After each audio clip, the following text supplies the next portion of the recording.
વડોદરાના આદિત્યનગરમાં યુવકની લાશ મળતા હડકંપ જીઆઈડીસી પોલીસે તપાસ હાથ ધરી।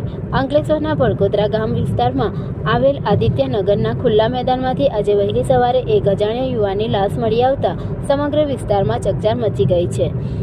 વહેલી સવારે સ્થાનિક રહીશો મેદાન પાસેથી પસાર થઈ રહ્યા હતા ત્યારે તેમની નજર એક યુવક પર પડી, જે જમીન પર નિસ્વલ હાલતમાં પડેલો જોવા મળ્યો હતો।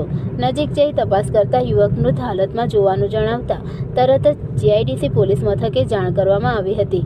માહિતી મળતાની સાથે જ ઘટનાની ગંભીરતાને ધ્યાને લઈ જીઆઈડીસી પોલીસનો કાફલો ઘટના સ્થળે પહોંચી ગયો હતો। પોલીસે મૃતદેહનો કબજો મેળવી તેને પોસ્ટમોર્ટમ અર્થે સરકારી હોસ્પિટલે ખસેડવાની કાર્યવાહી હાથ ધરી છે। આ ઘટનાને લઈ પોલીસ દ્વારા વિવિધ દિશાઓમાં તપાસ શરૂ કરવામાં આવી છે। આ મૃત્યુ કોઈ અકસ્માત છે, આત્મહત્યા છે કે પછી કોઈ ગુનાહિત કૃત્યનું પરિણામ છે, તે બાબતે પોલીસે તપાસ સંભવિત પાસાઓને ધ્યાનમાં રાખી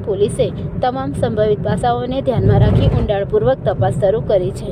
પોસ્ટમોર્ટમ રિપોર્ટ આવ્યા બાદ જ મોતનું સાચું કારણ સામે આવશે। હાલ તો જીઆઈડીસી પોલીસે અકસ્માતે મોતનો ગુનો નોંધી આગળની કાયદેસરની કાર્યવાહી હાથ ધરી છે।